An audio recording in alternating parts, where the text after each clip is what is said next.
Making headlines. President extends National Day greetings to Sultan, the government, and the people of Brunei Darussalam. President extends National Day greetings to Emperor, Prime Minister, the government, and the people of Japan. President conveys Republic Day greetings to President, the government, and the people of Guyana.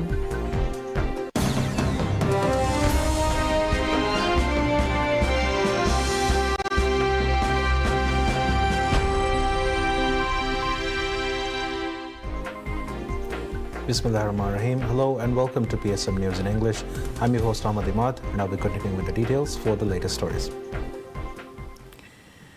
President Dr. Mohammad Muiz extends his heartfelt felicitations and warm wishes to Sultan Haji Hassan al-Bolkiah Muizzuddin wa Dawla, the government and the people of Brunei Darussalam on the occasion of Brunei Darussalam's National Day. In his message, President Dr. Muiz highlighted the long-standing cordial relations between the Maldives and Brunei, which have thrived over several decades. According to a statement by the President's office, the President expressed his earnest aspiration to further fortify the bonds of cooperation and friendship between the two brotherly nations and their people in the coming years. He also conveyed his personal best wishes for the Sultan's continued good health and well-being, along with the ongoing progress and prosperity of the esteemed people of Brunei Darussalam. Diplomatic relations between the Maldives and Brunei Darussalam were formally established on 31st March 1984. President Dr. Mohammad Muiz extends his heartfelt greetings to Emperor Naruhito, Prime Minister Shigeru Ishiba, the government and the people of Japan on the occasion of Japan's National Day. In his letters addressed to the Emperor and Prime Minister of Japan, President Dr. Muiz highlighted the long-standing and deep-rooted friendship. He elaborated on the strength of these bilateral and the commitment to bring contributions to the development of the Maldives across various between the two countries. In his message, President Dr. Muiz conveyed his best wishes for the good health and well-being of Emperor Naruhito and Prime Minister Ishiba. He also extended his hopes for the continued progress and prosperity of the Japanese people. Japan's National Day, observed on 23rd February, marks the birthday of the reigning Emperor Naruhito, signifying a day of national pride and reflection for the Japanese people. President Irfan Ali, Prime Minister Mark Phillips, the government and Muiz extended his personal wishes for their continued good health and happiness while also achieved republic status.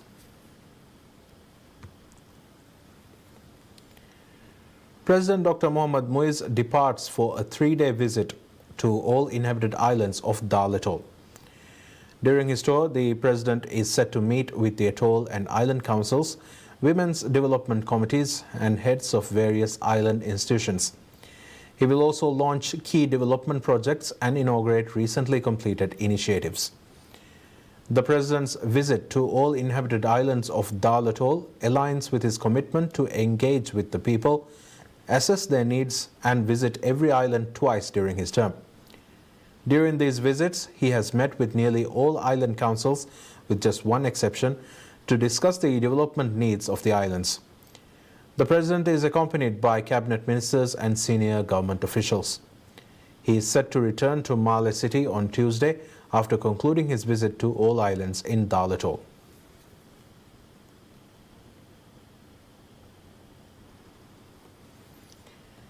Minister of Foreign Affairs Dr. Abdullah Khalil arrives in Geneva, Switzerland to head the Maldives delegation in the 57th session of the United Nations Human Rights Council.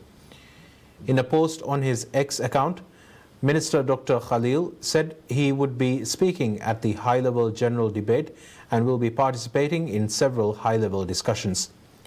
The 58th session of the UN Human Rights Council will be held from 24th February to 4th March. The Human Rights Council is an intergovernmental body within the United Nations system responsible for strengthening the promotion and protection of human rights around the globe and for addressing situations of human rights violations and making recommendations on them. The Council, composed of 47 member states, provides a multilateral forum to address human rights violations and country situations. At present, the Maldives is a member of the Human Rights Council, with its current term ending in 2025.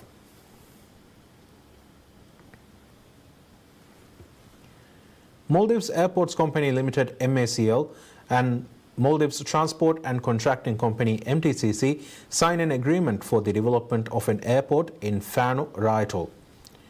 This agreement comes a month to the day President Dr. Mohamed Muiz, on a visit to Fanu, promised to get the contract signed before the end of February.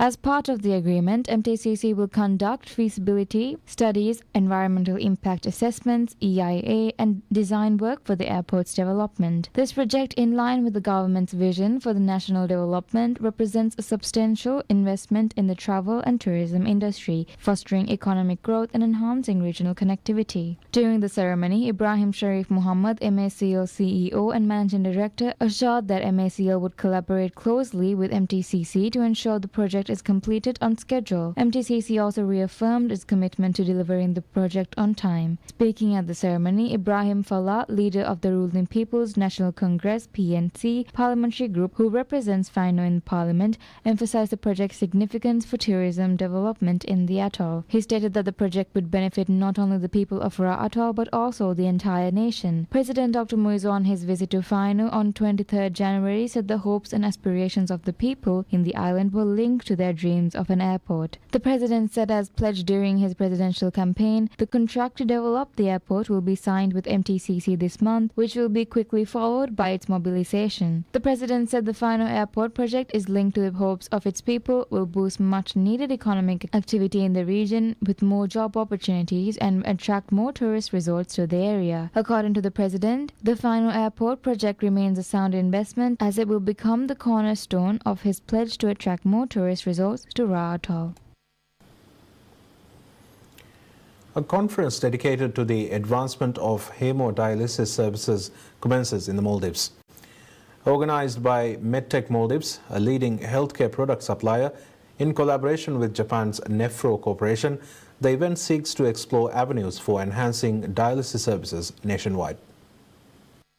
The MedTech Nephro-Hemodialysis Conference and training attracted a diverse group of nephrology experts, doctors and nurses from the Mali City group of hospitals, including ADK Hospital and Treetop Hospital. The gathering reflects a collective effort to share knowledge and improve healthcare outcomes, according to MedTech Maldives. The conference will feature a keynote address by Dr. Behram A. Khan, Senior Consultant Nephrologist and Executive Director of Singapore's Renal Health Services. Dr. Shah Mahir, Deputy Chief Executive Officer of Dharmawanta Hospital, attended the opening ceremony as the guest of honor. In his remarks, Dr. Mahir underscored the conference's aim of enhancing and fortifying cardiorenal treatment in the Maldives, noting the significant number of patients seeking care at the Mali City group of hospitals. Dr. Mahir highlighted the conference's commitment to strengthening the healthcare services provided by the Mali City group of hospitals. He also noted the critical role of integrating technological advancements and providing comprehensive training for doctors and staff tolerance healthcare delivery.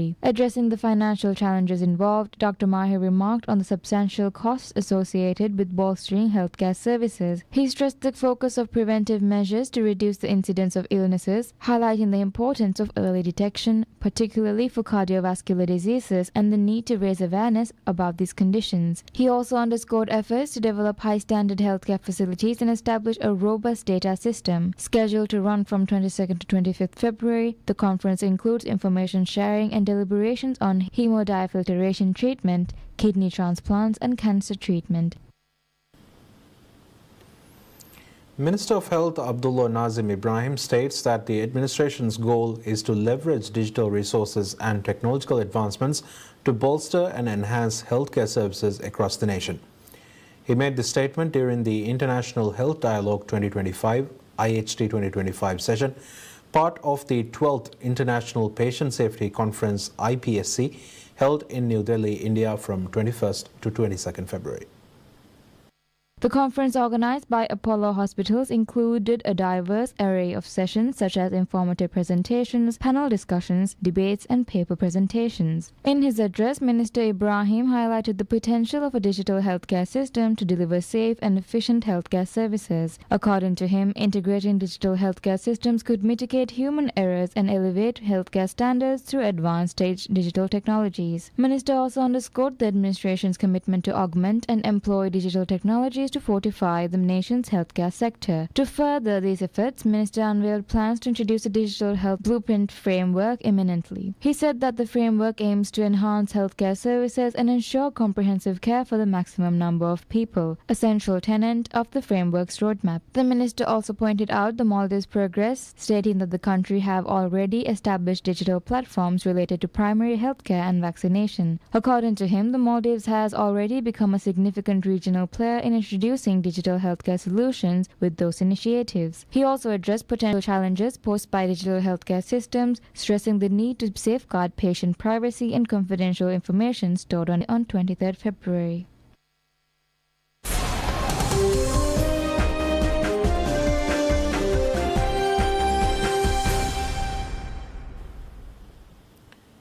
US President Donald Trump says the US is close to an agreement with Ukraine on sharing revenue from Ukrainian minerals as part of efforts to end the Ukraine war. Trump told a gathering of conservatives in National Harbor, Maryland, on the outskirts of Washington, that he thinks the two countries are close to a deal. We got to talk about something very important: the war between Russia and Ukraine. People are being killed, mostly young men, mostly Russian and Ukrainian men, at levels you've never seen before, thousands of people a week. And I've spoken to President Putin, and I think that thing is going to end, but it's got to end. It's a horrible, horrible thing to watch. I'm dealing with President Zelensky. I'm dealing with President Putin. I'm trying to get the money back that, or secured, because, you know, Europe has given $100 billion. The United States has given $350 billion because we had a stupid, incompetent president and administration. 350. But here's worse. Europe gave it in the form of a loan. They get their money back. We gave it in the form of nothing. So I want them to give us something for all of the money that we put up. And I'm going to try and get the war settled, and I'm going to try and get all that death ended. So we're asking for rare earth and oil, anything we can get. But we feel so stupid. Here's Europe. And, you know, it affects Europe. It doesn't really affect us, except we don't like to see two things. Number one, how Biden got us into this thing in the first place. Terrible. But why is it that he didn't ask for equalization? Europe should put up more money than us. But even if you said the same thing, how come we went so far out front? And he didn't know that Europe gets his money back. They did it in the form of a loan. We don't get our money back. We get nothing. So we're getting our money back. We're going to get our money back because it's not fair. It's just not fair. And we will see. But I think we're pretty close to a deal, and we better be close to a deal. He said the United States wanted to recoup the billions of dollars in military aid Washington has given to Ukraine in its fight to repel Russian invaders. He said the United States is asking for rare earths, oil, or anything they can get.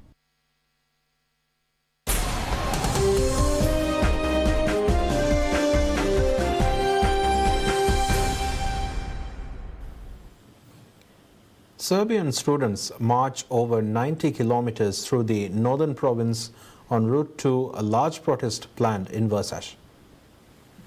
The protesters head off from Zrenjanin and marched down the country roads waving Serbian flags and chanting "Keep Pumping," a new slogan of students' protests, one of the biggest shows of anger against the government demanding justice after a deadly railway disaster. In the 3 months since 15 people were killed when a roof collapsed at a newly renovated train station in Serbia's second biggest city in Novi Sad, mass demonstrations have grown into the biggest threat yet to President Aleksandar Vučić's decade-long grip on power. Joined by teachers, farmers, and other workers, the students have drawn support from the wider public as many Serbians have blamed the tragedy on corruption within the government. Vucic's government has said it will launch an anti-corruption campaign and has also denied allegations of corruption. Crowds of Congolese police officers sing and clap their hands in occupied Bukavu city at a ceremony to mark their retraining under the authority of Rwanda-backed rebels who are intent on showing they plan to stick around and govern.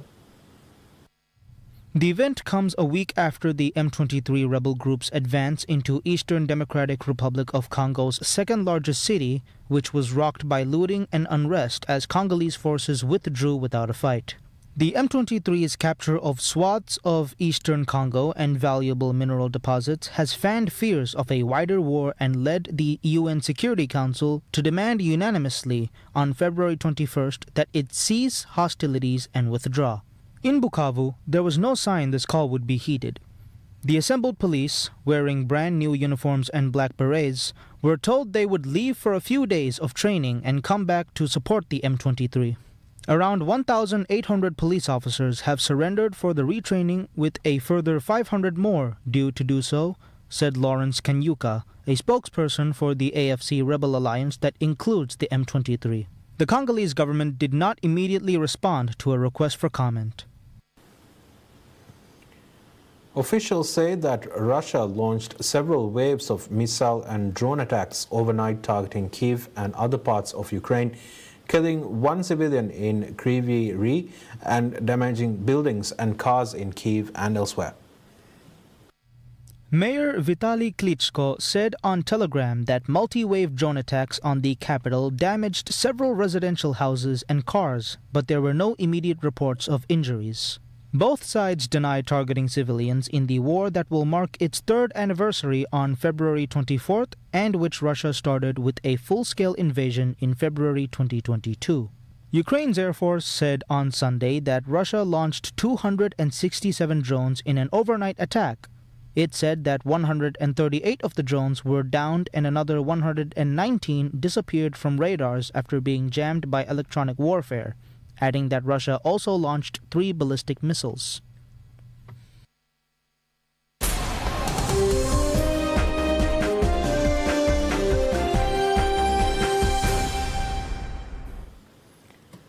Telasco Segovia scores in the 10th minute of second half stoppage time in his MLS debut, and Lionel Messi had 2 assists as 10-man Inter Miami salvaged a 2-2 draw against visiting New York City FC in both teams' MLS opener.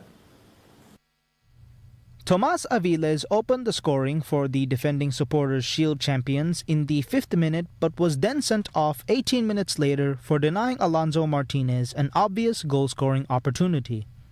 Micha Ilenik pulled NYCFC even from the ensuing restart, and Martinez gave the visitors the lead in the 55th minute when he capitalized on Jordi Alba's rare errant pass. Segovia, a 21-year-old Venezuelan who joined Miami this off, Matt Freese saved Messi's 72nd minute free kick, and Federico Redondo fired wide on an excellent chance in the 80th minute. But referee Alexis da Silva added a minimum of 11 minutes of second-half extra time on account of injury attention given to Freese and a couple video review checks. Segovia hoped create his chance when he took a pass from his own half of midfield with his back to the goal, immediately found Messi to his left, then took off on an aggressive vertical run. Messi returned the ball into the path of Segovia, who coolly chipped the oncoming Freeze. Messi and Alba each assisted Aviles' 5th minute opener, but Aviles' night turned when he got caught in an awkward spot and pulled back Martinez alone on goal from behind. City then scored, with Maxi Morales electing to pass the free kick to Ilenik on the right side of the penalty area, where he slid a low finish past goalkeeper Oscar Ustari and inside the far post. The visitors had the lead 10 minutes into the second half when Alba tried to play a square pass and instead found Martinez in a prime attacking position. Martinez finished easily for his first goal of the season after knocking in 16 in the 2024 league campaign.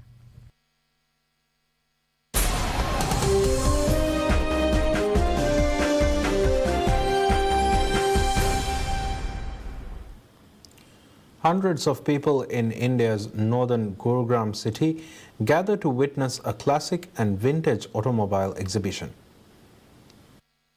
Car enthusiasts and collectors soaked in the beauty of the antique automobiles with models including Rolls-Royce, Morris Garages, Aston Martin, among others. The event had judges from various countries including the United States, Germany, the United Kingdom, Japan, Italy, Canada, Australia, Belgium, France, Poland, the Netherlands, and Denmark, said organizers. The 11th edition of 21 Gun Salute's Concours d'Elegance featured a lineup of at least 125 rare vintage cars and 50 heritage motorcycles. And that's all we have for you right now. Thank you for tuning into PSM News. Goodbye.